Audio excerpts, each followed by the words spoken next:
پاکستان میں motivational speakers کو بھی مخاطب کرنا چاہتا ہوں، وہ جو اسلام سے ناآشنا ہیں، اور میرا خیال ہے کہ شاید ہم بھی، میں بھی اسی سوچ کا شکار ہوں گا، اور وہ کیا کہ ہماری فلموں میں، ڈراموں میں، موٹیویشنل سپیچز میں، حتیٰ کہ شاید دینی طبقے میں بھی، جیسا کہ میں نے اپنے آپ کو بھی اس میں شامل کر لیا، یہی سوچ ڈیولپ کی جا رہی ہے کہ غریب آدمی کی کوئی زندگی نہیں ہے۔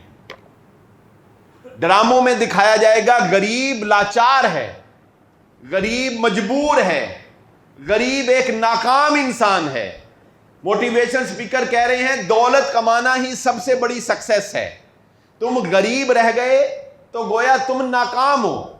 انسان غریب نہیں ہوتا، اس کی سوچ غریب ہوتی ہے۔ اس طرح کے جملے مجھے ایمانداری سے بتائیے گا، کیا اسلام کی یہ سوچ ہے؟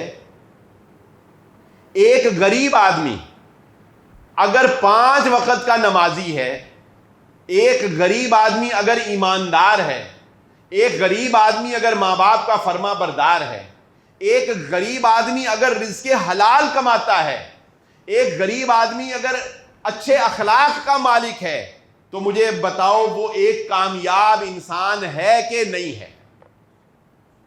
اللہ کی نگاہ میں اور شریعت دین اسلام کی نگاہ میں وہ ایک کامیاب ترین انسان ہے، صرف کامیاب نہیں، وہ ایک کامیاب ترین انسان ہے۔